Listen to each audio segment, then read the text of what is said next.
Russia અને ચીનની દોસ્તી ભારતીય સેનાના હથિયારોને જામ કરી દેશે. માત્ર 48 કલાકની અંદર એક તરફ રશિયાના પુતિન ચીનના શરણમાં પહોંચી ગયા છે અને બીજી તરફ અમેરિકાના ટ્રમ્પે ઈરાન સાથે યુદ્ધ બંધ કરવાની જાહેરાત કરીને આખી દુનિયાને ચોંકાવી દીધી છે. આ વૈશ્વિક ભડાકા વચ્ચે આપણો સૌથી જૂનો મિત્ર રશિયા જો ચીનના ખોળામાં બેસી જશે તો સરહદ પર ઉભેલી આપણી સેનાનું શું થશે?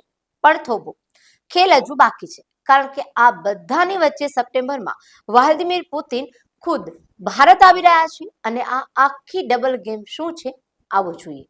આપના પોતાના પ્લેટફોર્મ લલકારને લાઈક કરો, ફોલો કરો, સબસ્ક્રાઇબ કરો અને શેર કરો. ચીનની ધરતી પર વ્લાદિમીર પુતિન આ 25મો પ્રવાસ છે, જેમાં તેઓ 5 ડેપ્યુટી પીએમ અને 8 મંત્રીઓને આખી ફોજ લઈને ગયા છે. યુક્રેન યુદ્ધના કારણે આર્થિક રીતે ઘેરાયેલા રશિયાને અત્યારે ચીનના સપોર્ટની સખત જરૂર છે. ચીન રશિયાનું સસ્તું ઓઇલ ગેસ ખરીદીને તેને આર્થિક ઓક્સિજન આપી રહ્યું છે અને બંને દેશો ડોલરની બાદશાહ ખતમ કરવાની ચીની કરન્સી યુઆન તરફ વળી રહ્યા છે. બરાબર આ જ સમયે અમેરિકામાં ડોનાલ્ડ ટ્રમ્પે ઈરાન સાથેનો તણાવ ખતમ કરવાની વાત કરી છે. અમેરિકાનો ટાર્ગેટ સ્પષ્ટ છે: મિડલ ઈસ્ટમાંથી ફ્રી થઈને પોતાનું આખું ધ્યાન અને શક્તિ ચીનને ઘેરવામાં લગાવવી. President Xi meeting with Putin this week. Well, he told me he was going to. I think it's good.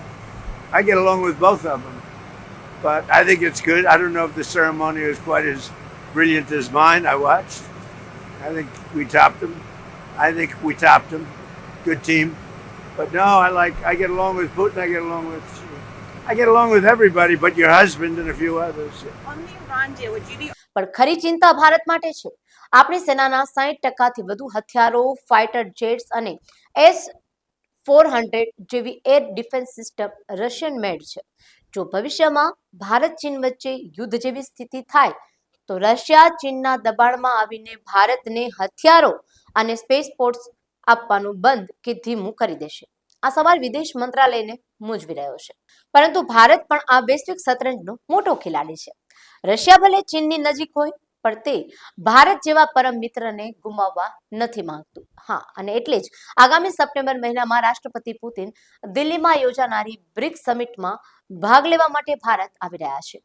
10 મહિનામાં મોદી અને પુતિનની આ બીજી મુલાકાત હશે, જ્યાં ભારત રશિયાને ચીનના સંપૂર્ણ પ્રભાવમાં જતા રોકવા મોટો કાઉન્ટર પ્લાન તૈયાર કરશે. આંતરરાષ્ટ્રીય રાજકારણમાં કોઈ કાયમી મિત્ર કે શત્રુ નથી હોતું, માત્ર રાષ્ટ્રીય હિત જ સર્વોપરી હોય છે. રશિયાની આ બદલાતી મજબૂરી ભારત માટે એક મોટો સંદેશ છે કે સંરક્ષણના મામલે આપણે હવે સંપૂર્ણ આત્મનિર્ભર બનવું જ પડશે, જેથી દુનિયાના સમીકરણો ગમે તેટલા બદલાય પણ હિન્દુસ્તાનની સિક્યોરિટી પર ક્યારેય આંચ ન આવે. આપના પોતાના પ્લેટફોર્મ લલકારને લાઈક કરો, ફોલો કરો, સબસ્ક્રાઇબ કરો અને શેર કરો.